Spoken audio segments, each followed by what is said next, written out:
Hey guys, what if I told you that electric cars might soon, by law, be allowed to drive faster than petrol cars?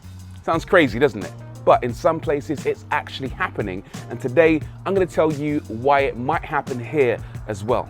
Here's the deal. The faster you drive a petrol or diesel car, the more emissions it produces. That's a fact. If you slow them down, they pollute less. The UK are well aware of this. In fact, the Welsh government recently put steps in place to slow cars down for this very reason.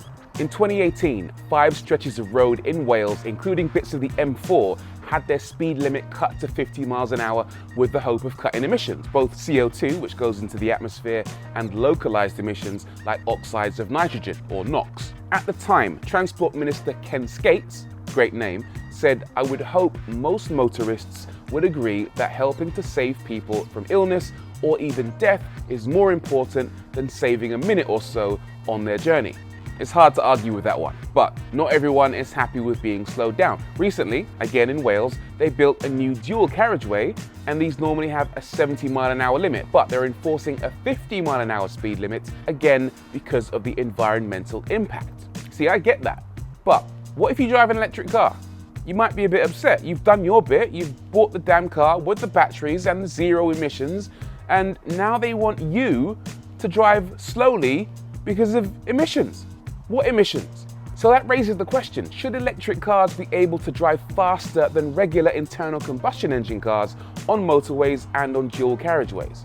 This isn't as crazy as it sounds. In Austria, they've actually done this. In 2018, the Austrian federal government enforced 100 kph, 62-mile-an-hour speed limits in something called the Emissionsschutzgesetz Act. In English, that's the Air Pollution Control Act, on certain stretches of motorway.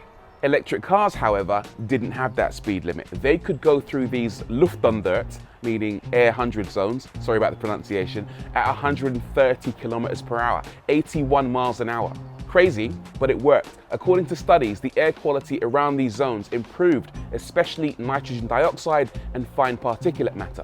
Studies from Wales showed similar results. Reducing the limit from 70 to 50 miles an hour reduced pollution by up to 47%.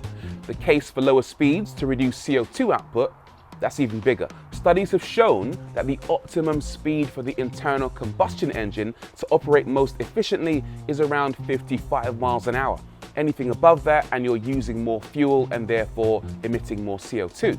So, given that electric cars don't burn fuel, maybe they should be exempt from speed restrictions for environmental reasons. Or if we keep speed limits as they are, maybe we should allow EVs to go even faster. The UK Transport Secretary Grant Shapps, not as cool a name as Mr. Skates, is it? He's on top of it. He thought about exactly that back in 2018, raising speed limits for electric cars, potentially to 80 miles an hour on motorways. He said that, "I think there is an argument that once you've increased the level of electrification and therefore decreased or entirely removed carbon, that you might look at these things again." One upside is that it would be an easy way to encourage people into electric cars. If you were told that you could go 80 miles an hour on motorways instead of 70 or possibly 60 or 50 in air quality zones, then you'd probably see a stampede of people taking the plunge to get plugged in. Is there a safety issue? I don't really think so. All new cars come with so many active safety features. Look at it this way. The 70 limit was introduced in 1965 when the best-selling car was an Austin 1100 with drum brakes, cross-ply tires, and a windscreen that misted over if you breathed too hard in its general direction. Today, cars have way better brakes and way better occupant protection than old cars could ever dream of. If you allowed those old cars to go that fast back then I'm sure that modern cars could go a bit faster today without any real drawbacks. There are reasons not to do it though. Electric cars aren't completely emissions free right now. If you drive them faster, they use more energy and therefore they need more electricity from our grid. That electricity might have been generated by wind turbines, hypothetically, but more likely it will probably have been generated by burning gas, which causes emissions. We're doing okay in the UK. Around 37% of all our electricity is generated by renewable sources in the last 3 months of last year, but there's still a fair way to go on that.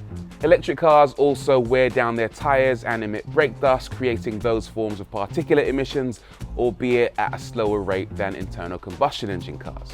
There's other problems too. This would require a lot of driver education and acceptance. And I know that you lot can get quite grumpy at new restrictions at the best of times. And you can just imagine the level of outrage if Bob in his Insignia would have to drive at 60 while Susie in her new company Tesla Model 3 gets to sail past at 80 miles an hour. But as a concept, I think it would work. And I don't think we'll have a situation where thousands of EV drivers are literally hammering it down the motorway, overtaking everyone else, because that's bad for range. I'm told, and my experience backs this up, that driving your electric car at 55 miles an hour rather than 70 miles an hour increases range by around 25%. And anyone driving an electric car on a motorway is going to be more worried about range than outright speed. So what I'm saying is you might as well raise the speed limit for EVs on motorways. And I can see governments doing it because there are relatively few drawbacks, apart from annoying you lot, and they'll generate more interest in electric cars, which is exactly what they all want to do. Maybe they want to annoy us as well. Not quite sure about that. So pretty much a done deal, right? Watch this space. As always, if you enjoyed this video or you learned something new, don't forget to hit the like button, give us a thumbs up, subscribe, and I'll see you on the next one. Peace.